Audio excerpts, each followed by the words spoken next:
여러분 안녕하세요. 네. 오늘 말씀의 제목은 성육신적 공동체입니다. 우리 다 함께 다시 한번 하나님의 말씀을 좀 읽도록 하겠습니다. 우리 요한복음 1장 14절과 그리고 18절 말씀입니다. 우리 같이 읽겠습니다. 시작. 말씀이 육신이 되어 우리 가운데 거하심에 우리가 그의 영광을 보니 아버지의 독생자의 영광이요 은혜와 진리가 충만하더라. 본래 하나님을 본 사람이 없으되 아버지 품속에 있는 독생하신 하나님이 나타나셨느니라. 우리는 우리가 살아오면서 받은 그 경험과 우리가 가지고 있는 그 학식과 혹은 우리가 배운 그 교육과 다양한 그 가정 환경을 통해서 우리는 인식의 한계를 가질 수밖에 없는 것 같습니다. 한 아이가 백사장에서 모래를 갖고 놀았어요. 근데 아이가 따스하고 하얀 모래를 이렇게 두 손 가득히 움켜줬어요. 그리고 말했어요. 이것이 사랑. 손을 들어 올리자 모래가 손가락 사이로 흘러버리고 말았어요. 이것이 이별. 아이는 흘러내리는 모래를 막아보려 했지만 그래도 모래는 멈추지 않았어요. 이것이 미련. 다행히 두 손 안에는 흘러내리지 않고 남아있는 모래가 있었어요. 이것이 그리움. 아이는 집에 가기 위해서 모래를 탁탁 털어버렸어요. 그랬더니 손바닥에 남아있던 모래가 금빛으로 빛나고 있었는데 이것이 추억. 이렇게 아이가 말했어요. 아이 예쁘죠? 대단히 문과적인 아이였던 것 같아요. 그런데 이과생이 똑같이 모래사장에 갔습니다. 이과 아이가 따스하고 하얀 모래를 두 손 가득히 움켜잡았습니다. 이것이 수령 마찰에 의해 잘게 쪼개진 돌 부스러기. 손을 들어 올리자 모래가 손가락 사이로 흘러내리고 말았어요. 이것이 중력. 이과 아이는 흘러내리는 모래를 막아보려 했지만 그래도 모래는 멈추지 않았어요. 그래, 중력 가속도가 작용하고 있잖아. 이과 아이는 집에 가기 위해서 모래를 탁탁 털어버렸어요. 이것이 관성의 법칙. 그랬더니 손바닥에 남아있던 모래가 금빛으로 빛나고 있었어요. 염분에 의한 점성으로 손에 모래가 달라붙고 있구나. 이렇게 얘기했습니다. 그러자 어떤 한 사람이 이렇게 말했죠. 이과 망했으면. 문과가 볼 때 이과란 정말 세상에서 없어져야 될 그런 존재일지도 모르겠습니다. 근데 또 그곳에 한 직장인이 있었어요. 한 월급쟁이가 백사장에서 모래를 가지고 한숨 쉬고 있었어요. 그는 따스하고 하얀 모래를 두 손 가득히 움켜잡았죠. 이것이 월급. 손을 들어 올리자 모래가 손가락 사이에 흘러내리고 이것이 원천징수. 그래도 모래가 멈추지 않자 이것이 2차 공제. 다행히 두 손 안에는 흘러내리지 않고 남은 모래가 이것이 실수령액. 그리고 집에 가기 위해서 모래를 탁탁 터뜨리고 손바닥에 남아있던 모래를 이것이 통장 잔고. 이렇게 말했습니다. 우리 직장인들 공감되시나요? 네. 이것이 어쩌면 우리가 가지고 있는 우리의 상황과 우리의 교육과 가정 형편 혹은 우리가 살아왔던 그 양식에 의한 우리의 인식의 한계. 똑같은 모래를 바라보고 똑같은 사물을 바라봐도 우리는 그렇게 인식의 한계를 가질 수밖에 없는 것 같습니다. 어쩌면 우리는 하나님에 대해서도 인식의 한계를 가질 수밖에 없는 것 같아요. 우리가 살아오면서 받았던 교육과 가정 환경과 영적 경험과 혹은 다양한 사람들과의 관계 때문에 우리도 어쩌면 하나님이라는 존재를 내가 그 내 인식의 한계 속에 묶어놓고 있는지도 모르겠습니다. 여러분 혹시 장님 코끼리 만지기 아세요? 여러분 혹시 코끼리 보셨죠? 코끼리 어때요? 아주 크죠? 만약에 장님이 눈이 보이지 않는 사람이 코끼리를 만진다면 코끼리를 어떻게 인식할까요? 만약에 코끼리의 코를 만진 사람이라면 코끼리를 뭐라고 표현할까요? 코끼리는 기둥 같다. 혹은 코끼리는 길다. 이렇게 말할 테고 코끼리의 귀를 만진 사람은 뭐라고 표현할까요? 코끼리는 마치 부채 같아. 코끼리는 뭔가 널쩍하고 움직인다. 코끼리의 다리를 만진 사람은 코끼리는 이 기둥 같다. 다양하게 이렇게 코끼리를 만진 사람들은 다양한 이야기를 할 것 같아요. 어쩌면 우리가 하는 이 신앙이라는 모습도 우리가 인지하고 있는 이 하나님이라는 분도 우리의 그 장님 같은 우리의 소경 같은 이 영적 안목으로는 우리가 겨우 만지고 겨우 경험한 그 속에서 하나님이란 분을 인지하고 있을지도 모르겠다라는 생각이 들어요. 그래서 내가 어렸을 때부터 사랑을 많이 받고 내가 뭔가 사랑이 충족한 사람은 하나님은 참 좋은 분이야 라고 생각을 할 테고 내가 어렸을 때부터 상처를 받고 내 일이 잘 안 풀리고 정말 내가 힘든 일을 계속 겪는 사람이라면 왜 하나님은 우리를 사랑하지 않는 분일까? 하나님은 진짜 우리를 돌보시고 있는 분일까? 라고 생각할지도 모르겠어요. 어쩌면 오늘 제가 이제 목사라는 이름으로 제가 서 있지만 저도 역시 여러분들과 똑같은 장님 같은 사람일지도 모르겠어요. 여러분 뭐 신학 교육을 받았다고 해서 우리가 직접 하나님을 보는 건 아니잖아요. 그렇지 않아요? 여러분, 제가 하루에 성경을 이렇게 몇 시간씩 읽는다고 해서 제가 하나님 전체를 알 수 있는 건 아니잖아요. 여러분, 제가 뭐 어떤 활동을 했다고 해서 그 거대하고 정말 온 우주를 통치하시는 그 하나님을 다 알 수 있다고 말할 수 있는 건 아닌 것 같아요. 그래서 저는 어쩌면 소경이 소경을 인도하는 것처럼 제가 알고 있는, 혹은 제가 여러분들보다 조금 더 살고 조금 더 읽었던 그 성경을 가지고 여러분들에게 어쩌면 하나님은 이런 분일지도 모르겠어 라고 소개하는 거라고 저는 생각하고 있습니다. 어쩌면 우리 모두가 예수님이 계시는 저 하늘에 갔을 때 우리 모두 다 놀랄지도 모를 것 같아요. 뭐야, 하나님 이런 분이구나, 하나님 이런 분이었구나 라고 생각할지도 모르겠다라는 것입니다. 그런데 그 당시, 예수님 당시에 많은 사람들도 하나님을 오해하고 있었던 것 같아요. 여러분은 혹시 하나님을 오해하고 있지 않으세요? 여러분, 하나님 잘 아세요? 여러분, 하나님 진짜 막 이렇게 어떤 분이신지 이렇게 논문 형태로 이렇게 몇십 페이지 써낼 수 있으세요? 어쩌면 우리는 하나님 잘 모를 수도 있을 것 같아요. 우리가 갖고 있는 인식의 한계 때문에, 경험의 한계 때문에 우리는 어쩌면 하나님이 어떤 분인지 잘 몰라요. 그때 예수님께서 이 땅에 오셨습니다. 다시 한번 18절 읽을까요? 읽겠습니다. 시작. 본래 하나님을 본 사람이 없으되 아버지 품속에 있는 독생하신 하나님이 나타나셨느니라. 아니, 하나님을 아무도 모르는 거야. 근데 하나님을 누가 제일 잘 알아요? 누가 제일 잘 알아요? 하나님을. 예수님이 제일 잘 아는 거야. 왜냐하면 여기 보니까 아버지 품속에 있었다고 했어요. 예수님이 아버지 품속에 있었대. 여러분, 혹시 아버지 품속에 있는 게 어떤 건지 아세요? 어쩌면 여러분들 이제 너무 커가지고 아버지 품속에 이제 잘 없죠? 네. 그 아버지 품속에 있다는 건 매우 특별한 관계를 의미해요.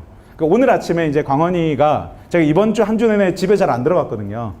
제가 집에 머문 시간, 이번 주에 이렇게 집사람이 저에게 여간비 내라고 그랬는데, 저는 이번 주에 집에 머문 시간이 4-5시간밖에 없었어요, 하루에.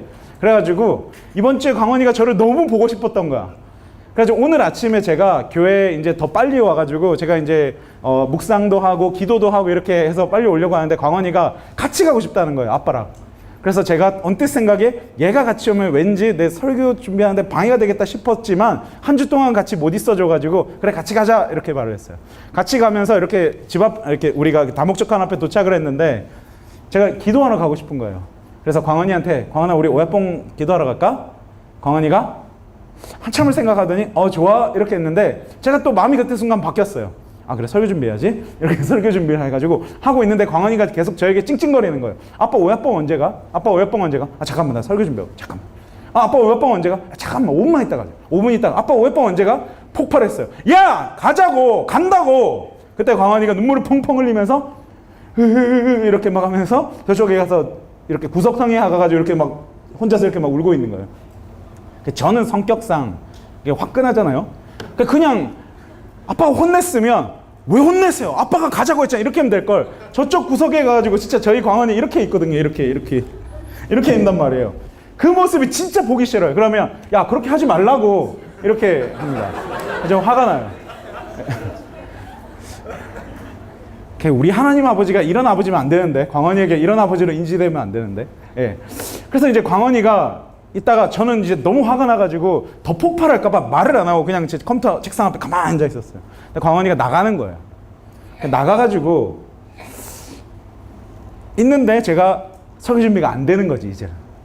그래가지고 광원 어딨냐? 그래가지고 권재범 목사님 옆방에 이렇게 가 있나? 이렇게 봤더니 없어. 그래서 얘가 혹시 책상 밑에 구석에 들어가가지고 울고 있나? 이렇게 보니까 없는 거예요. 그래서 어디 갔지? 이렇게 찾아보니까 없는 거예요. 그래서 안 되겠다 싶어서 자전거를 꺼내가지고 막 찾았어요. 얘 혹시 오야뽕 갔나? 해가지고 오야뽕에 올라갔더니 얘가 저 위에서 터덜터덜 내려오고 있는데 제가 이렇게 올라오니까 죄송해요. 하나님 아버지는 이런 분이 아니에요.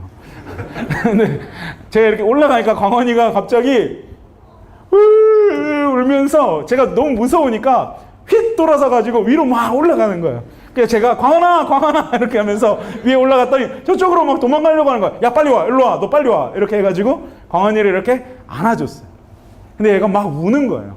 야 너 왜 울어? 너 왜 도망갔어 아빠? 아빠 무서웠어. 아빠 무서웠어? 아빠 진짜 무섭다고 화나면. 아빠 예민하잖아. 그래. 아빠 그렇게 예민해? 아빠 예민하다고. 알았어, 미안해. 아빠 이제 좀 이따 설교에 대해서 예민해. 미안해. 하면서 이렇게 안아줬어요. 근데 계속 울었대요. 아빠, 나 사실 여기 오약봉 올라와서 한참 울었다. 그 순간 마음이 무너졌어요.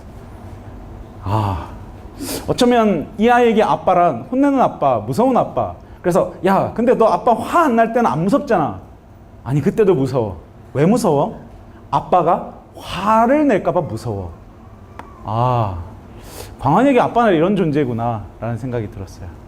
그러나서 광환이를 이렇게 야, 일로와 이렇게 해가지고 이렇게 안아줬어요. 약간 경상도 스타일. 여러분 저 잘 모르시죠? 저는 이런 스타일. 야, 일로와 야, 남자가 뭐 이런 스타일인데 광환이 야, 일로와 그래가지고 이렇게 안아주면서 야, 미안 이렇게 하면서 안아줬어요. 근데 광환이 내 품 안에 있잖아요. 만약에 이제 제가 생각을 했어요. 그 순간 사람들이 야, 너네 아빠 어떤 분이야? 라고 묻는다면 광환이 도대체 뭐라고 말할까? 두려웠어요. 우리 아빠 되게 무서운 사람이야. 우리 아빠 설교하기 전에 되게 스트레스 많이 받아가지고 예민한 사람이야. 우리 아빠 평소에는 되게 만만해 보이는데 언제 화가 날지 몰라. 우리 아빠 되게 별로야. 이렇게 말할까봐 제가 너무 두려운 거예요. 이 품속에 있는 이 자식이 언제 나를 어떻게 생각할까가 너무 두려운데 전 이 모습을 보면 되게 감동적인 것이죠. 왜냐하면 아버지 품속에 있었던 그 예수님께서 사람들이 모두 하나님을 오해하고 사람들이 하나님을 두려운 존재로 여기고 사람들이 하나님을 율법을 지키지 않으면 벌을 줄 것 같은 그 하나님으로 인지하는 그 모습이 예수님이 너무 마음이 아픈 거예요. 왜냐하면 그 품속에서 예수님은 하나님이란 존재가 얼마나 사랑이 많으시고 우리를 얼마나 아끼시는지 아는 분이기 때문에 그걸 잘 아는 예수님께서 이 땅에 오셔서 우리에게 하나님이 어떤 분인지를 알려주고 싶었던 거예요. 그래서 저는 예수님께서 하나님이 사랑이다라고 말하면 진짜 하나님은 사랑인 거지. 왜냐하면 하나님의 사랑을 그 품속에 있었던 예수님만큼 잘 아는 분은 없으니까요.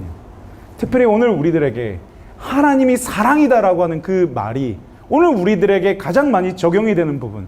예수님께서 이 땅에 오신 첫 번째 이유는 어쩌면 우리들의 죄 문제 때문인 것 같아요. 여러분 혹시 창세기 3장 8절에서 10절 말씀 다 아시죠? 그렇죠? 아담과 하와가 최초에 범죄했을 때 이제 범죄했던 이 아담과 하와에게 하나님께서 저쪽에서 이렇게 다가오셨을 때 아담과 하와는 두려웠어요. 그렇죠. 죄는 하나님을 두렵게 만들어요. 여러분 혹시 죄 지어 보셨어요? 여러분 혹시 죄 지어 보셨나요? 안 지어 보셨어요? 대단한데? 전 죄 지어 봤어요. 죄 짓다가 혹시 들켜 보셨어요? 전 잘 들켜요. 이렇게 제가 원래 태생 자체가 이렇게 숨기고 이런 걸 잘 못합니다. 그냥 제 생각과 제 행동이 그냥 제 얼굴에 다 드러나거든요. 집사람이 또 엄청 이렇게 눈치가 빠르잖아. 제가 뭔가 이렇게 딴짓을 하다가 집사람이 탁 오면 제가 표정을 숨기지 못합니다. 이렇게 하면 집사람이 이렇게 짝 째려보면 제가 안 했어! 나 아무것도 안 했어! 나 아무것도 아니라고! 이렇게 막 화를 냅니다. 제가 막 화를 내요. 그러면서 제 마음속에 무슨 생각이 드냐면 우리 집사람은 왜 이렇게 나를 억압하고 우리 집사람은 왜 이렇게 나를 힘들게 하고 우리 집사람은 왜 이렇게 무섭고 왜 이렇게 맨날 나를 감시하지? 라는 생각이 제 머릿속에 들어요. 근데 우리 집사람은 감시하는 게 아니라 그냥 내가 뭐 하나 이렇게 봤는데 내가 예를 들면 옛날에 맨날 했던 건 뭐냐면 그 책 같은 거 여러분 혹시 막 주문해 보셨어요? 그런 거 막 해보세요? 책 이렇게 막 한 번 주문할 때 막 20얼마씩 30얼마씩 이렇게 주문해 보셨어요? 저는 항상 그런 짓을 많이 했어요.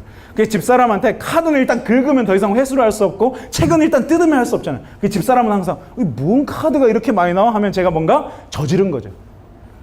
저기 자전거도 뭐 그런 식으로 다 저지르는 거죠. 이렇게 일단 다 저지르는.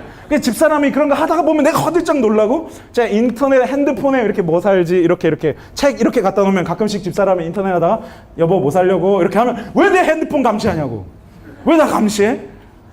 이렇게 이제 생각하는 거죠. 여러분들 하나님이 때때로 두려운 건 뭐냐면 하나님이 두려운 존재여서가 아니라 그냥 여러분들이 스스로 찔리는 거잖아요. 아닌가?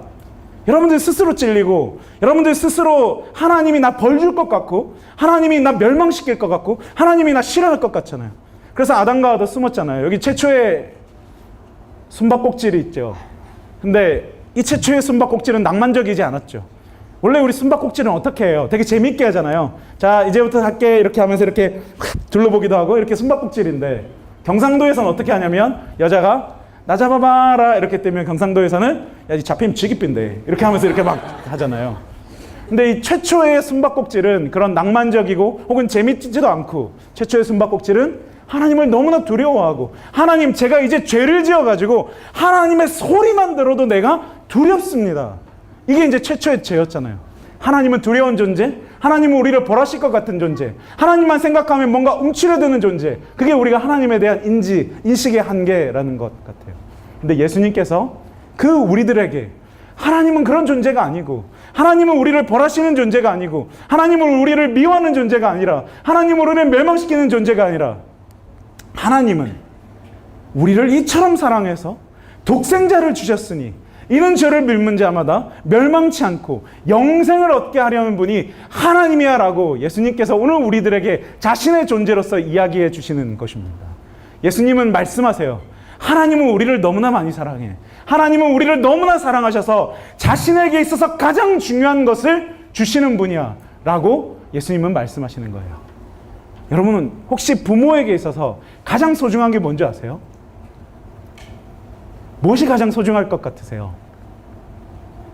부모에게 있어서 가장 소중한 건 자식입니다. 물론 동의 안 하실 분도 있겠어요. 그러나 자식이라고 생각해요. 여러분 혹시 자식이 없어진 부모를 혹시 보셨어요? 여러분 혹시 자식이 사라진, 혹시 자식이 먼저 죽은 부모를 보신 적 있으세요?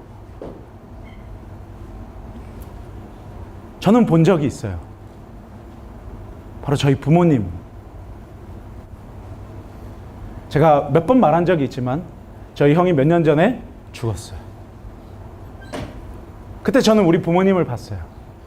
저희가 형을 잃은 것보다 저희 부모님이 형을 잃고 오열하시고 세상을 놔버리는 모습을 봤어요. 그래서 저는 알아요. 아, 부모가 자기 자식을 줄 수 있다는 건, 아니 자식을 줄 수 없지. 자식은 줄 수 있는 존재가 아닌 것이. 그런데 하나님이 여러분 한 명 한 명을 얼마나 사랑하시냐면, 자식이신 예수 그리스도를 오늘날 여러분들을 위해서 십자가에 못 박혀 달려게 하신 분이 바로 하나님이라고 예수님은 자신의 십자가로서 오늘 우리들에게 이야기하고 있는 거예요. 저희는 이 예수님의 사랑과 하나님의 사랑 속에서 우리가 살아갈 수 있는 가치와 우리의 존재의 의미를 느끼게 돼요. 여러분 혹시 크나큰 죄책감 한번 느껴보신 적 있으세요? 저는 죄책감을 느껴본 적이 있어요. 제 형이 죽었을 때 저희 어머니가 저에게 이 말을 하셨어요. 너무 화가 나셔서, 너는 태어나서 형을 돌봐준 적도 없잖아. 형은 너 때문에 죽었어 라고 그 말을 하셨을 때 제 가슴에 빗으로 꽂혀왔어요. 아, 그렇구나. 난 살인자인가? 내가 사람을 죽였나? 내가 누군가를 죽였구나 라는 생각이 들었을 때 더 이상 설교를 할 수 없었고, 더 이상 목회를 할 수 없었고, 더 이상 제가 살아갈 수 있는 그런 이유를 찾지를 못했어요. 그래서 저는 한 1년 반, 2년을 방황했던 것 같아요. 설교 시간이 되면 너무 고통스러운 거예요, 사실. 왜 고통스럽냐면, 사람을 죽인 내가 여기서 감히 생명의 말씀을 전할 수 있을까라는 생각이 늘 내 가슴 속에 들었어요. 사람을 만나서 목회를 하고 사람에게 기도를 해줄 때마다 내 마음속에 내가 우리 형을 위해서 단 한 번이라도 기도해 줬으면 얼마나 좋았을까라는 생각이 들었어요. 사람을 만나서 웃고 있을 때마다, 그래 내가 웃고 있을 때도 우리 형은 그때 죽어가고 있었겠지라는 생각이 들어서 목회를 못 갔다 것 같다는 생각이 들었어요. 그리고 저는 어마어마하게 많이 방황했어요. 너무 미웠고 제 자신이 싫었고 정말 도무지 빠져나갈 수 없는 그 굴레 속에서 1년간 2년인가를 계속해서 헤맸어요. 물론 사람들은 잘 몰랐어요. 목회는 하면 되니까, 여러분들한테 웃으면 되고, 여러분들을 만날 때 웃으면 되고 기도해주면 되니까. 그러나 제 가슴에 그 썩어 문드러지는 그 마음은 어디 가서 표현할 수 없었어요. 그런데 제가 제 그 무너진 자존감과 그 죄책감과 그 모든 한계로부터 일어날 수 있었던 유일한 힘은, 그래 하나님이 나 같은 존재도 사랑한다. 그래, 하나님이 나처럼 죄짓고 나처럼 스스로 살인자라고. 전 요즘에도 제가 하나님하고 조금만 관계가 멀어지면 제 가슴속 깊숙이에서 사단이 계속해서 저에게 말을 해요. 너 살인자잖아. 너 살인자잖아. 네가 사람을 죽였잖아. 네가 사람을 죽였는데 어떻게 목회를 해? 네가 목회를 하는 것이 너 진짜 위선적이지 않아? 너 같은 애는 목회를 하면 안 돼 라는 말을 계속해서 사단이 해요. 그래서 제가 하나님께로 달려갈 수밖에 없어요. 하나님과 조금이라도 멀어지면 제 가슴 속에서 제가 목회를 하지 말아야 될 이유들이 수만 가지, 수천 가지가 막 생각이 나요. 그래서 저는 목회를 못할 것 같아요. 그래서 저는 하나님께로 달려가요. 하나님, 저를 이처럼 사랑하사 예수 그리스도를 주신 그 하나님께서 오늘 내가 멸망치 않고 영생을 얻고 그분 안에서 내가 새로운 힘을 얻게 될 것을 저는 주님 안에서 제가 믿습니다라고 그 고백을 해야만 제가 오늘 여러분들을 만날 수 있는 그 용기를 가지게 되는 것입니다. 사랑하는 여러분, 예수님께서 이 땅에 오셔서 이 땅에서 십자가를 지시고 성육신하신 첫 번째 이유는 바로 여러분들 때문이에요. 하나님을 두려워하고 하나님을 미워하고 상처받고 위로받고 싶은 그 바로 여러분들을 위해서 예수님께서 이 땅에 오신 것입니다. 두 번째 이유입니다. 김영하의 그 여행자라는 책에 보면 이런 글이 있어요. 우리 같이 한번 읽어볼까요? 같이 읽겠습니다. 시작. 사람이 사랑을 받고 영향을 받고 그리고 달라지는 것, 그것은 참으로 어려운 일이다. 그러나 미움을 받고 영향을 받아 달라지는 것, 그건 의외로 많이 쉽게 일어나는 일이다. 사람은 좀처럼 바뀌려 하지 않고 좋은 것보다는 좋지 않은 것을 더 예민하게 느끼며 사랑보다는 미움을 더 먼저 알아내는 습성을 지녔으며 고개지려는 마음보다는 타락하려는 유혹에 약한 존재이기 때문이다. 그러나 그렇게 어렵고 힘들기 때문에 사람들은 누구나 사랑의 구원을 믿고 달라고 염원하는 것인지도 모릅니다. 이게 이제 김영하 씨의 여행자라는 책에 보면 나오는 글귀인데요. 여러분과 저는 그런 존재들이죠. 여러분, 사랑을 받고 영향을 받아서 달라지는 것이 쉬우신 분들이세요? 아니면 미움을 받고 영향을 받아 달라지는 게 쉬우신 분들이세요? 여러분들 어떤 분들이세요?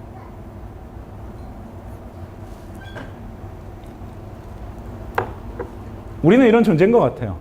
좀처럼 바뀌려 하지 않고 좋은 것보다는 좋지 않은 것들을 더 예민하게 느끼고 사랑보다는 더 미움을 먼저 알아내는 습성을 가졌고 우리는 고귀해지려는 마음보다 타락해지는 유혹에 약한 존재.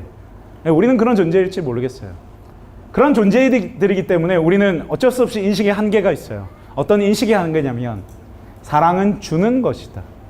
우리의 존재 이유는 누군가에게 나눠주기 위해서다라고 하는 그것을 우리의 마음속 깊이 받아들이는데 우리는 마음속에서 저절로 저항이 일어나는 우리는 그러한 죄에 물든 그러한 사고방식을 가진 사람들일지 모르겠어요.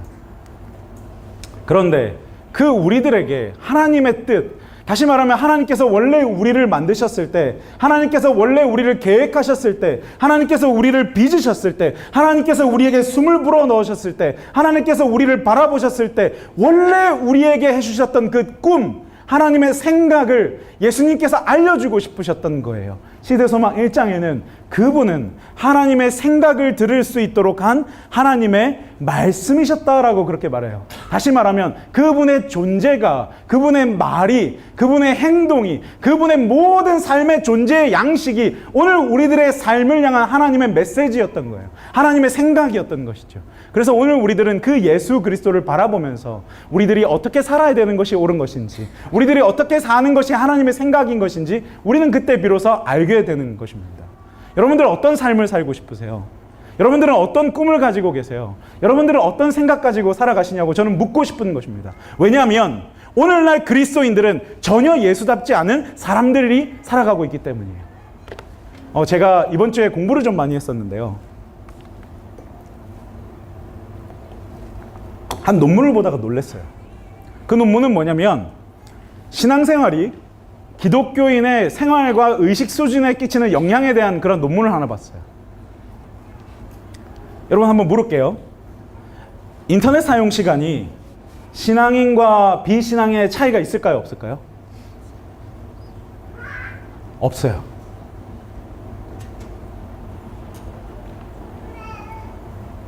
아르바이트를 하는 이유를 봤어요. 아르바이트를 하는 이유를 봤더니 신앙인과 비신앙인의 차이가 있었을까요? 없었을까요? 없었어요. 모두가 무슨 생각으로 아르바이트를 하고 있냐면 내가 돈을 좀 더 많이 벌어가지고 내가 좀 더 많이 써야지라는 생각으로 모두가 돈을 벌고 있었어. 신앙인이나 비신앙인이나. 신앙인의 인터넷 생활이라면, 신앙인의 스마트폰 생활이라면 좀 달라야 되지 않을까요? 어떻게 생각하세요? 신앙인의 그리스도인의 일체 생활이라면 인터넷 하는 시간이 비그리스도인보다 작아야 되는 거 아니야?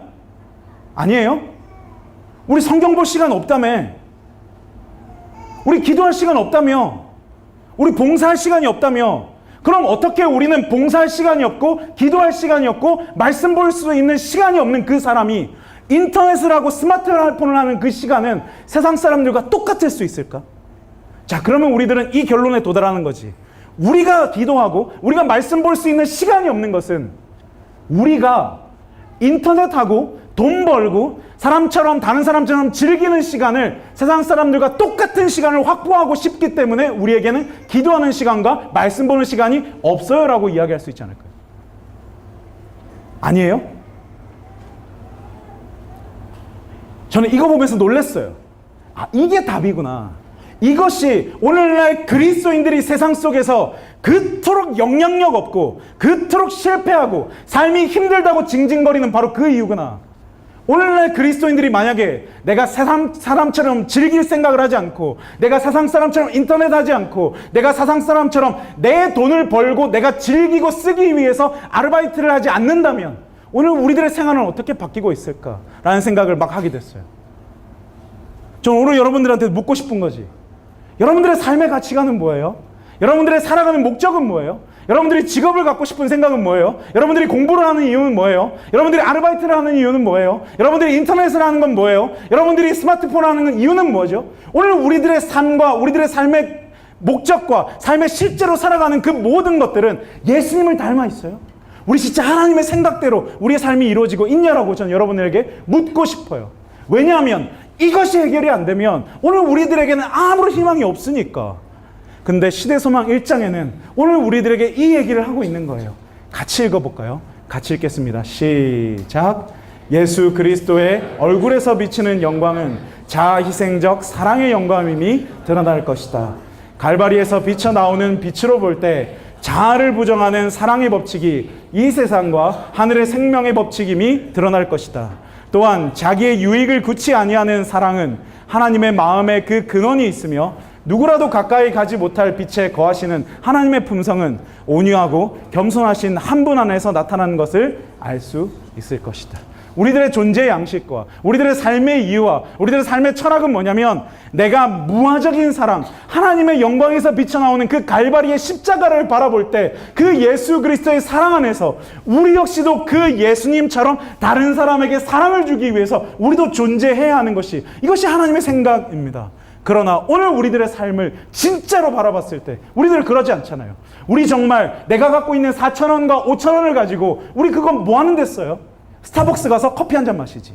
사실은 그 4,000원과 5,000원을 모으면 우리가 가난하고 헐벗은 사람을 도와줄 수도 있음에도 불구하고 우리는 그거 가서 마치 내가 세상 사람들처럼 스타벅스를 마셔야 내가 뭔가란 존재가 되고 내가 세련된 사람이고 내가 댄디한 사람이고 내가 좀 배운 사람인 것처럼 느껴지는 그 거짓되고 그 욕망과 그 세속적인 그 가치를 이루기 위해서 우리는 똑같이 그 돈을 사용하고 있는 거죠. 그 돈 사용하기 위해서 아르바이트를 하고 있고 그 돈 사용하기 위해서 우리는 돈 벌려고 하고 있는 것이 어쩌면 우리들의 모습이잖아요. 그러나 그리스도인이라면, 그러나 진짜 하나님의 사람이라면, 진짜 예수님을 사랑하는 사람이라면 우리들은 어떻게 더 남을 사랑하지? 어떻게 저 헐벗은 사람에게 다가가지라고 생각하는 것이 우리들의 삶의 존재 이유 아니에요? 아니에요? 전 너무 화가 났어요.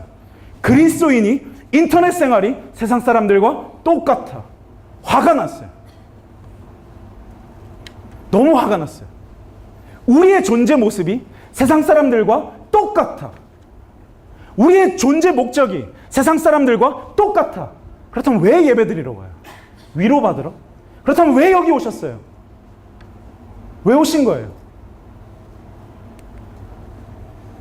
그래서 그 예수 그리스도께서 우리들에게 진짜 삶이란, 진짜 하나님께서 오늘 우리에게 원하시는 그 삶이란 내가 낮아지고 내가 내 자신을 제한해서 남을 사랑하는 거야 라고 그것을 보여주기 위해서 오셨어요.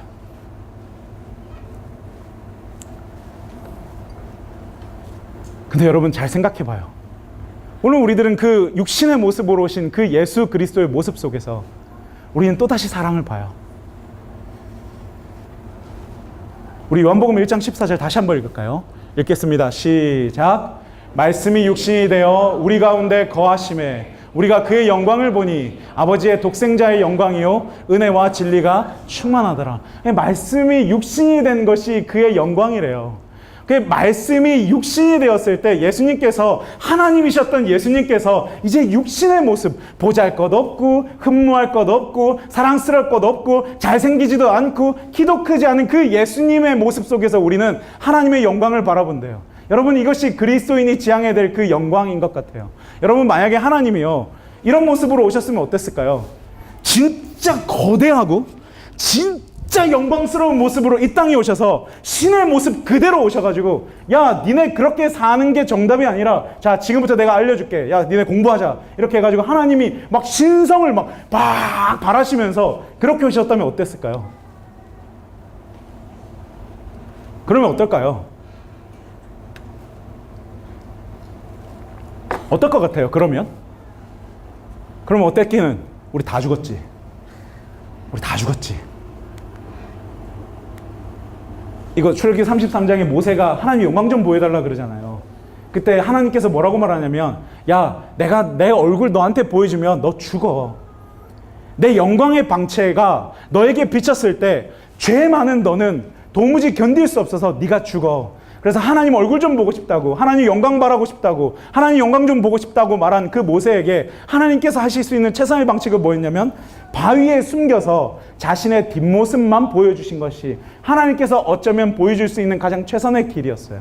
자, 그러면 하나님께서 오늘 우리들에게 성육신의 모습으로 나타난 이유는 우리가 죽기 때문이에요.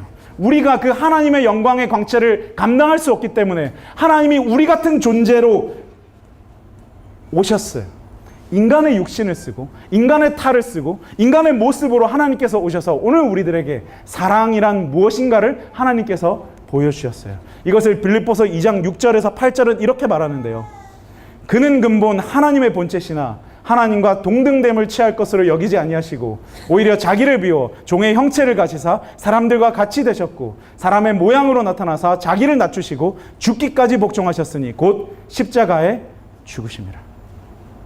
하나님과 본체였으나 하나님과 동등됨을 취할 것으로 여기지 않고 자기를 비워서 종의 형체를 가지셔서 오늘 우리들과 같이 되신 것, 사람의 모양으로 나타나셔서 자기를 낮추셨고 죽기까지 복종하셔서 십자가에 달리신 그 예수 그리스도의 사랑 속에서 우리들은 우리가 어떻게 사는 것이, 우리가 어떻게 존재해야 되는 것이, 오늘 우리의 사역이 어떠한 모습이어야 되는 건지 우리는 비로소 알게 되는 것입니다.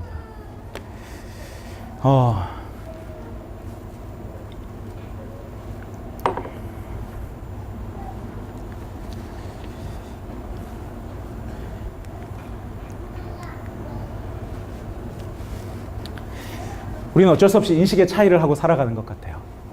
여러분 이거 혹시 보셨어요? 남녀 인식의 차이? 그 여자는 모든 상황 속에서 가방이 달라지더라고요. 학교 갈 때, 여행 갈 때, 약속일 때, 쇼핑할 때, 파티 갈 때, 해변으로 떠날 때. 근데 남자는 항상 똑같은 가방에, 파티 갈 때는 가방을 매지 않아요. 질문에 대한 대답 차이. 미팅할 때 여자는 차는 있어? 남자 예쁘냐? 맨날 여동생 있어? 맨날 싸우겠다. 애인이 있어? 그래 잘 됐네. 어제 나이트에서 북경했는데 누군데 너 혼자 갔어? 어제 탤런트 누구지? 암튼 봤다. 실물은 별로지? 남자는 예쁘냐? 예쁘냐? 예쁘냐? 예쁘냐? 예쁘냐? 굉장히 단순한 종족이죠. 여자와 남자예요. 여자는 남자를 분류하는 기준이 엄청 많대요. 친구, 애인, 그냥 아는 오빠, 소개팅하는 남자, 전에 사귀었던 남자, 요즘 연락하는 사람, 좋아하는 남자애, 그리고 여기는 교회 오빠가 될 수 있어요. 근데 이 교회 오빠들이 착각하는 건 뭐냐면 남자들은 친구 아니면 애인이야. 그러니까 얘가 교회 동생이 나에게는 뭐밖에 될 수 없는 거야. 교회 동생 아니면 애인. 그러니까 여러분 우리 남자한테 너무 잘해주지 마세요. 이렇게 잘해주면 여자들에게서는 이렇게 되게 이렇게 계급이 많으니까 여자들은 그래 교회 오빠니까 내가 잘해줘야지 생각하면 남자들은 얘가 왜 이렇게 잘해주지? 친구 아니면 애인? 아 그래 이제 애인 모드구나 이렇게 생각한단 말이에요. 그러니까 잘해주시면 안 돼요. 그러니까 여자들이 또 남자 동생한테 특히 잘해주시면 안 돼요. 대학교 1학년, 2학년 애들한테 잘해주시면 안 돼요. 우리 교회라고 잘해주잖아요. 잘해주지만 끊을 거 끊으셔야 돼요. 왜냐면 남자 동생은 그 순간 뭐라고 생각하냐면 전에는 교회 누나 아니면 애인인데 이 누나가 나한테 잘해주니까 이제 애인 모드, 그래서 이제 좋아하게 된단 말이에요. 여자가 여자를 볼 때 오랜만이다 얘 하면서 모든 걸 스캔한대요. 쫙. 그래서 얘가 뭐 성형수술을 했나, 아니면 예뻐졌나, 화장 뭐 했나, 모자 뭐 썼나, 가방 뭐 썼나, 치마 뭐 입었나, 뭐 구두 뭐 신었나, 이렇게 다 본다는 거예요. 남자가 남자끼리 만나면 왔냐? 잘 지냈어? 끝. 아무것도 보지 않아 서로. 이게 되게 단순하죠.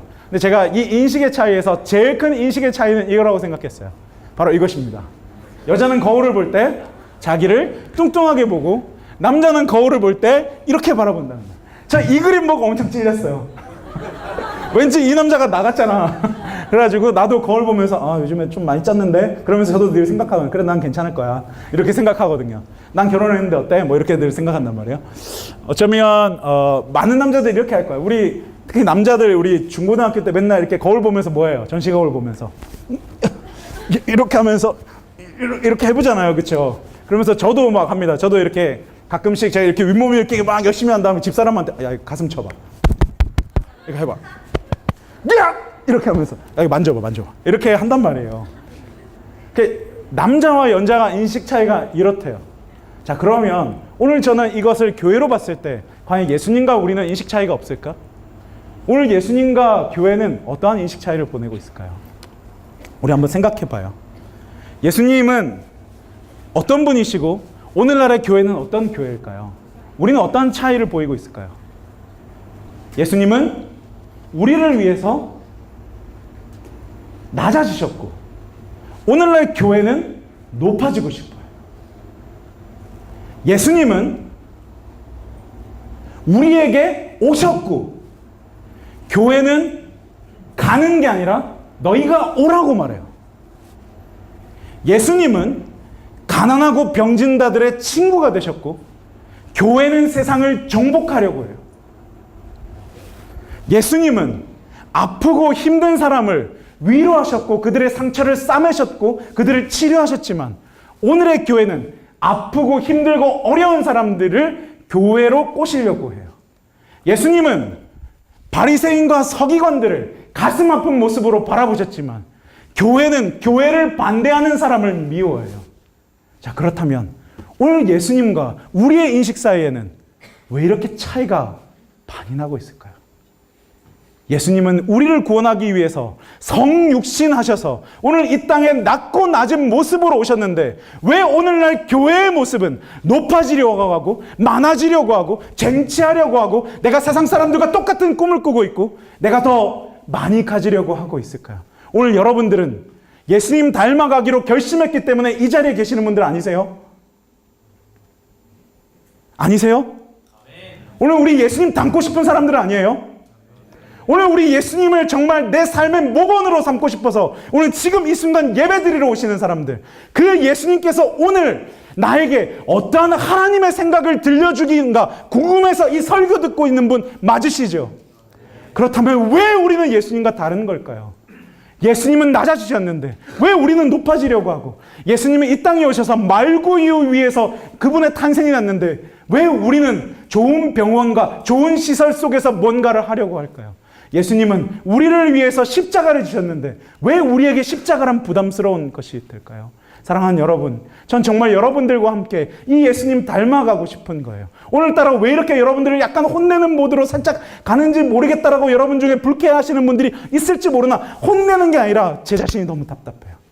왜 나는 높아지려고 할까? 왜 나는 예수님처럼 부드럽지 못할까? 왜 나는 여러분들에게 예수님처럼 다가가지 못했을까? 그런 제가 너무 화가 나는 거예요. 어제 우리 리더 카톡방에 주희가 오늘 설교 제목을 올려줬어요. 근데 여기 보면 별로 안 이상하죠? 근데 설교 제목을 잘 보세요. 성육식적 공동체라고 이렇게 했어요. 그러자 갑자기 신예림이 성육식이요? 흐흐흐. 박정우 부사 크크크. 그래서 나 성육식이라 이렇게 하면서 함주이 성육신이었는데 모든 사람은 뭐에 꽂히는가? 성육식. 근데 저는 이렇게 곰곰이 생각해 봤는데 어쩌면 오늘날 우리의 교회의 모습이 성육신의 모습이 아니라 성육식의 모습이구나. 주인은 어쩌면 이것을 지적하고 싶은지도 모르겠다. 정말 주의가 똑똑하죠. 그래서 주인은 오늘 우리에게 이 물음을 하고 싶었던지 몰라. 오늘 우리는 성육신의 공동체가 아니라 성육식이다. 교회 안에서는 거룩한 척하지만 밖에 나가서는 육식을 하고 싶은, 그 뜯고 싶은 그 짐승과 같은 욕망을 가진 오늘날 교회는 성육식 교회다라고 주인은 얘기하고 싶은지 몰라. 곰곰이 생각해 보니까 오늘 내가 할 설교 주제랑 똑같은 거야. 그래서 나도 주의랑 똑같은 생각을 하기 시작했어. 오늘 우리들은 교회에 와서 거룩한 척을 해요. 오늘 우리는 하나님께 드리는 예배가 거룩하다고 생각해요. 오늘 우리는 종교적인 용어가 많이 들어가야 된다고 생각해. 우리 어른들을 생각해봐. 전능하시고 무슨 하시고 뭐 하시고 뭐 하시고 뭐 하시고 뭐 하시고 무슨 하나님 이렇게 기도를 해야만 기도를 한다고 생각하는데 사실은 그거 없어도 기도되잖아요. 그렇죠? 우리는 교회 안에서 뭔가 거룩한 용어와 거룩한 행동을 한다고 생각하는데 우리의 마음은 어떻지? 우리 육식하고 싶잖아. 우리 초식주의자 아니잖아. 우리 남에게 나눠주는 사람들 아니잖아. 그래서 페어처치를 지은 이도영 씨는 오늘날 교회의 모습은 진짜 이상하다고 말했어요. 모습은, 존재의 양식은 교회 그들만의 리그에 딱 갇혀가지고 지네끼리 어떤 의식을 막 하고 있는데 오늘날 교회 사람들의 존재의 모습을, 실제적인 삶의 모습을 보니까 이 사람들은 전부 다 세속적인 욕망과 세상 사람들과 다를 바 없는 그 삶을 살고 있는 것이 교인이다라고 말했어요. 그러면 사실은 거꾸로 돼야 되는 거 아니냐. 존재의 모습은 세상 사람들과 똑같을지 모르나 존재의 양식과 그리고 존재의 이유는 세상 사람들과 정반대로 돼야 되는 거 아니냐라고 이렇게 말하는 거예요. 그걸 뭐라고 말했냐면 거룩하면서 사도적인 공동체라고 말했는데 전 이 말 되게 공감했어요. 오늘 여러분 우리 진짜 그런 공동체 아니야? 성육식 공동체 아니야 이거? 여러분 어떻게 생각하세요? 우리 세이는 성육신적 공동체입니까? 아니면 성육식적 공동체입니까? 우리 어떤 공동체예요? 여러분 어떤 공동체를 지향하세요? 여러분 어떤 삶을 살고 싶으세요? 여러분 어떻게 예수님처럼 닮아가고 싶으세요? 전 정말 이거 여러분들과 같이 정말 나누고 싶어요. 우리는 어떤 존재지? 우리는 성육식적 존재인가? 우리는 성육신적 일상의 삶을 살아가고 있나? 아니면 우리는 성육식적, 교회 안에서 거룩해야 되고 일상의 삶에서는 육식을 해야 하는 그 삶의 모습으로 우리는 살아가고 있을까? 예레미야에는 이런 구절이 나와요. 하나님께서 예레미야에게 교회 성전에서 예배드리러 들어가는 사람들한테 외치라고 나와요. 야, 니네 거짓말이야. 여기 성전에 들어가면 니네 구원받을 거라고 생각하는데 다 거짓말이야. 예레미야한테 이 말하게 합니다. 왜냐하면 너희의 삶은 고아와 과부와 이방인을 압제하면서 무죄한 자의 피를 흘리면서 너네 성전 와가지고 제사 드리고 성전 와서 예배 드리면 니네 구원받았다고 착각하는 거 다 거짓말이야 라고 외치라고 말해요. 그러면서 너네가 진짜 구원받고 싶고 너네가 진짜 하나님과 연결되고 싶고 너네가 진짜 하나님의 사람으로 살고 싶다면 예배 드리는 것보다 예배 전에 뭐라고 오냐면 너희가 압제했던 너희가 피 흘렸던 그 고아와 과부를 돌보고 예배 드리러 와라. 그래야 니네가 거짓말하는 거 아니지 않냐라고 말을 하는 것이죠. 오늘 우리도 예레미야 시대와 똑같은 예배를 드리고 있지 않나요? 오늘 우리도 예레미야 시대와 똑같은 삶을 살고 있지 않나요? 마치 교회에 오지 않으면 내가 안식일을 지키지 않은 것처럼 느껴져서 내가 찝찝한 마음으로 교회에 와가지고 그래 내가 안식일에 교회라도 왔으니 참 다행이다라고 생각하는 이 한심한 우리가 오늘날 예레미야의 모습과 오늘날의 모습이 똑같지 않냐라는 것입니다. 하나님은 그 예배 안 받으십니다. 하나님 그 예배 안 받으셔요. 왜? 당신의 삶은 성육신적이지 않고 당신의 삶은 예수님을 닮아있지 않고 당신의 삶은 하나님과 너무 멀어져 떨어져 있고 당신의 삶은 하나님의 생각과 전혀 다르게 살고 있기 때문에 하나님이 당신의 예배를 받고 싶으셔도 당신의 예배를 받을 수가 없어요. 그것이 오늘날 기독교인의 비극이죠. 잘 포장된 예배와 잘 꾸며진 교회 속에서 우리는 마치 내가 이 교회 속에서 그렇게 예배드리면 안전할 것 같다고 생각하지만 우리는 구원받지 못한 채 우리는 이 교회를 다닐지도 모르겠습니다. 이것이 너무 큰 기독교인 오늘날 그리스도인들의 슬픔인 것 같아요. 교회는 어떤 곳이어야 되죠? 교회는 어떤 곳입니까? 교회는 어떤 곳이에요? 여기 한번 읽어볼까요? 시작. 교회는 사랑을 받고 받은 사랑을 나누는 곳입니다. 저는 이 사람의 이야기를 들었는데요. 인터넷에 이런 기사가 났어요. 홍 목사가 예수 믿으라 말하지 않은 이유인데요. 이 도심리라고 하는 시골 꼴짜기에 12평짜리 도심리 교회가 있어요. 근데 여기 있는 이 목사님은 되게 독특해요. 예수 믿으라는 말을 여기 와서 단 한 번도 얘기하지 않았어요.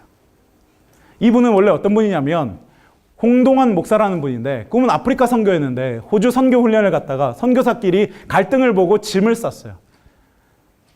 그리고 나서 이분은 그 선교사 후보생들이랑 공동체 생활을 하기 위해서 시골 꼴짝이에 가가지고 공동체를 만들자. 마을 사람들이 다 반대했어요. 장애인 공동체 만든 줄 알고. 막 길을 막고 막 방해하고 거기다가 교회까지 세운다니까 마을 사람들 교회 아무도 안 믿고 있어가지고 절대 교회 못 들어온다는데 정말 설득하고 설득해서 제가 예수 믿으라는 말을 절대 하지 않겠습니다라는 그 약속 때문에 교회를 세울 수 있었어요. 근데 이분이 진짜로 교회에서 예수 믿으라는 말 단 한마디도 하지 않고 예배드리라는 말 단 한마디도 하지 않고 그러니까 이분은 뭐 했냐면 마을에 허드렛 일만 했어요.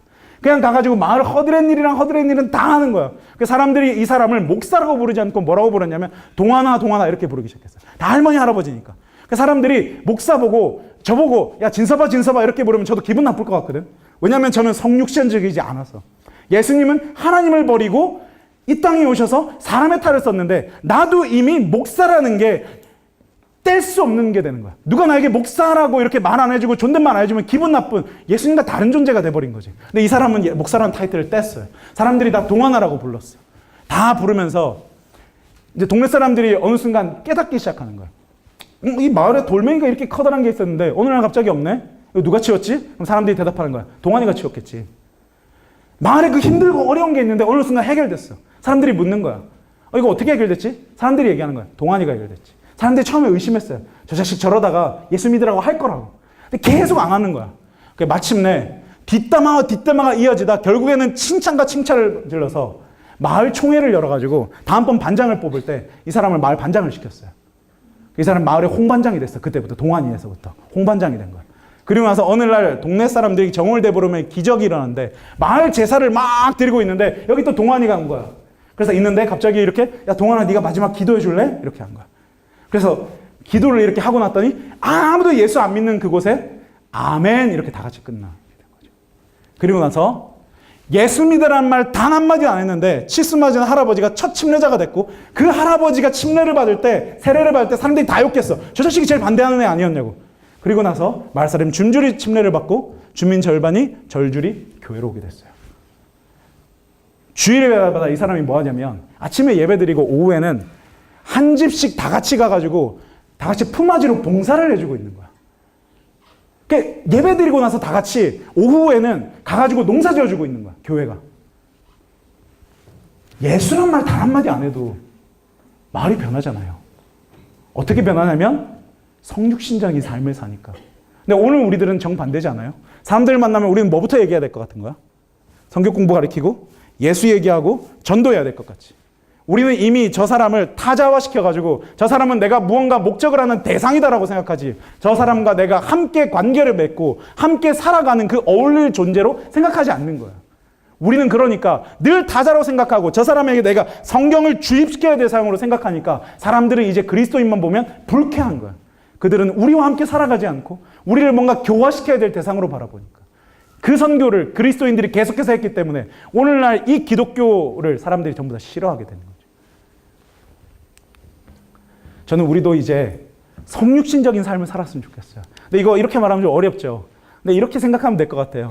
그냥 우리 사랑의 언어로 서로 이야기하자라고 하면 될 것 같아요. 여러분 혹시 게리 체프만의 5가지 사랑의 언어 아세요? 예, 이거 부부는 반드시 읽어야 될 책이에요. 그게 뭐냐면 사람마다 5가지 사랑의 언어가 있대요. 그게 뭐냐면 인정하는 말과 함께하는 시간과 선물과 봉사와 스킨십 이렇게 사람은 5가지 언어 중에서 자기가 제일 좋아하는 한 가지 언어가 있다는 거야. 그 언어로 서로 대화할 때 서로 잘 맞다는 거야. 실제로 여러분 제 동료 목사는 선물 주는 걸 좋아하는 목사가 있습니다. 그래서 그 사람은 자기가 진짜 좋아하는 사람에게 뭘 주냐면 항상 선물을 주는데 그 목사님은 뭘 좋아하냐면 피규어를 좋아합니다. 그래서 저는 그 목사님이랑 친한데 생일날 늘 피규어 선물을 받습니다. 그리고 제가 작년에 인도 간다고 했잖아요. 그 목사님이 저를 위해서 뭘 해줬냐면 자기의 피규어 몇십만 원어치를 팔아서 저에게 이렇게 인도 간다고 돈을 줬어요. 이게 이제 사랑의 언어거든요. 그래서 제가 그 친구에게 물었죠. 야 그러면 너도 솔직히 말하면 너도 선물 받고 싶어? 그래서 그 목사님 나도 선물 받고 싶어. 그래 그 친구에게 말했습니다. 미안 내 사랑의 언어는 선물이 아니라 봉사야. 그 친구가 싫어했어요. 그래서 제가 뭐 다른 얘기지만 제가 제주도 한번 놀러 갔는데 피규어 그 친구를 위해서 피규어 사다가 이렇게 갖다 준 적도 있어요. 되게 좋아하죠. 우리의 사랑의 언어니까. 근데 오늘 우리에게도 사랑의 언어가 있어요. 어떤 사람은 내가 누군가 좀 만져줬으면 좋겠고, 어떤 사람은 봉사해줬으면 좋겠고, 어떤 사람은 선물해줬으면 좋겠고, 어떤 사람은 함께했으면 좋겠고, 어떤 사람은 인정했으면 좋겠어. 근데 내가 생각해보니까 이 5가지 사랑의 언어는 다 예수님이 했던 사랑의 언어야. 예수님이 문둥병자에게 다가가셔서 문둥병자에게 뭘 하셨냐면 만져줬어. 예수님이 이 땅에 오셔서 혈루병 앓던 여인이 이제 예수님으로부터 병고침을 받았을 때 예수님이 그 혈루병 여인을 다시 불러가지고 네 믿음이 너를 구원했다라고 굳이 인정하는 말을 해줬어. 예수님이 이 땅에 오셔서 하셨던 게 뭐냐면 사랑의 언어로 계속해서 사람들에게 얘기했던 거예요. 그래서 저는 우리도 이 사랑의 언어를 했으면 좋겠어요. 육체적인 접촉 이건 하지 말자. 남자와 여자는 하지 말자. 여자와 여자가 하고 남자와 남자가 하면 좋겠네. 자, 이 2번째는 인정하는 말이야. 자, 해볼까요? 우리 서로? 옆 사람 한번 보세요. 옆 사람 한번 보세요. 그리고 우리 인정하는 말을 하나씩 해줍시다. 너 참 잘생겼다. 혹은 너 참 예쁘다. 우리 한번 인정하는 말을 해줬으면 좋겠어요. 하나 더. 너 교회에 와서 나 진짜 행복하다. 이렇게 한번 서로 얘기해 줄까요?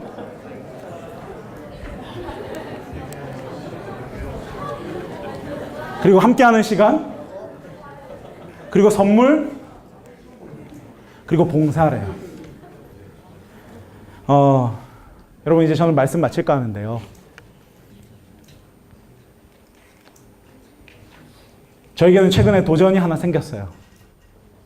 그 도전은 뭐냐면 우리는 예수라는 말을 빼고 예수님의 사랑을 전할 수 있을까? 우리는 성경 공부하자라는 말 빼고 사랑이신 하나님을 전할 수 있을까?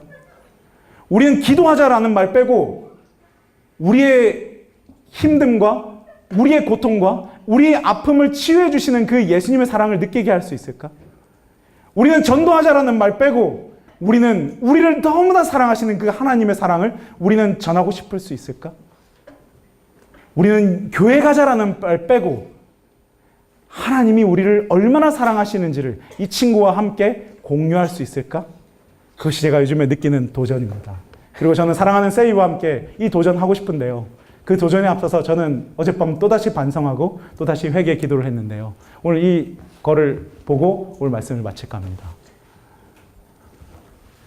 저는 전문가가 아니니까요. 제가 할 수 있는 거는 딱 하나예요. 그냥 밥 사먹이는 것밖에 없어요. 얘들이 뭐 그냥 뭐 말로 이쁘다 사랑한다 그 위로 하나도 못 받고요. 떡볶이 1인분만 사주면 위로로 받아요. 그래서 맨날 먹을 거 사먹이고 학원 찾아가고 학교 앞에서 기다리다 이것들 모아가지고 어디 데리고 가서 뭐 켄터키 프라이 치킨 먹이고 그런 일을 내가 10년 동안 했어요. 그리고는 뭐 그냥 잡담 몇 마디 하는데 거기서 막 회복이 일어나는 거예요. 진짜 이상한 걸 제가 한번 경험했는데 제가 이제 애들을 너무 사랑하고 싶으니까 주보에다가 제 전화번호를 거기다가 남겨놓고요. 너희들 힘든 고3 생활하고 있는데 전사님 혼자 사니까 24시간 내게 전화해도 된다. 언제든지 밤 늦게라도 주저하지 말고 필요하면 전화해라. 이렇게 늘 광고를 했는데요. 어른들에게 이렇게 광고하면 어른들은 그래도 너무 늦게는 전화 안 하세요. 얘들은 해요.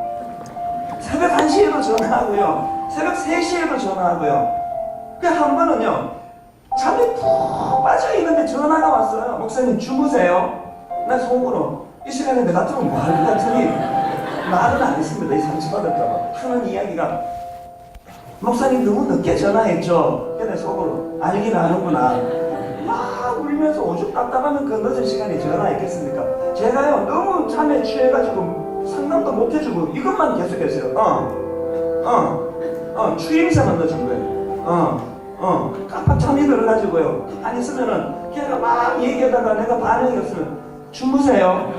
물어보고 아니 그럼 또 이야기하고 그렇게 막 긴 시간을 대화를 해서 저는요 아무 말도 해준 게 없어요. 잠에 취해가지고. 그랬는데 그 다음 주에 희한한 일이 벌어졌어요. 걔네 엄마가요 고급 넥타이를 포장해가지고 그래가지고 저한테 와서 선물을 전해주면서 목사님 그날 밤에 목사님이 우리 애한테 무슨 상담을 해줬냐는 거예요. 그날 밤 목사님하고 상담하고 문제가 다 해결이 돼가지고 표정이 달라지고 너무 좋아하셨다는 거예요.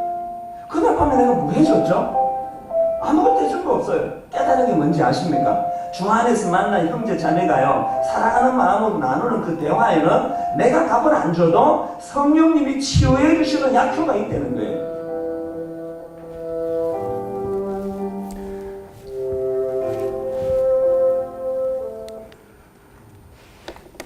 미안합니다. 제가 그런 목사가 아니라서. 이 설교를 지금 제가 해야 되는데 이 영상 보고 너무 미안했어요. 사랑하는 우리 세이가 갖고 있는 그 아픔과 슬픔을 난 얼마나 나눴지? 사랑하는 우리 신학과 2학년들과 1학년들이 가지고 있는 그 아픔과 그 답답한 마음을 난 얼마나 같이 이해했지? 전 늘 친구들에게 말해요. 그래, 내 방으로 와. 전 늘 내 방에 갇혀 있었구나. 미안했어요. 어젯밤 리더 모임을 하는데 우리 코치 중에 한 사람이 막 눈물을 흘렸어요. 미안했어요. 왜냐하면 난 그 친구를 만났는데 그 친구의 그 아픔과 그 외로움과 그 고통스러움을 난 잘 못 위로해줬구나라는 생각이 들었어요. 어젯밤 한 친구가 저 너무 힘들어요. 저 이것도 하고 있고 이것도 하고 교회에서 몇 가지 사역을 하고 있으니까 너무 힘들어요. 근데 저는 사실은 그 친구가 열심히 해주는 게 너무 고마워서 그 친구가 얼마나 힘든지 잘 모르는 그런 목사였던 것 같아요. 그래서 오늘 설교를 마치면서 제가 그렇게 살지 못해서 많이 미안하다라고 꼭 얘기해주고 싶었어요. 그러나 사랑하는 여러분들에게 또 다짐하고 싶어요. 그러나 부족하지만 같이 사랑 나누고 같이 대화하고 같이 위로하는 세이가 그런 공동체가 됐으면 좋겠고 저 역시 그렇게 살고 싶다는 얘기를 꼭 드리고 싶습니다. 오늘 말씀을 마칠 겁니다.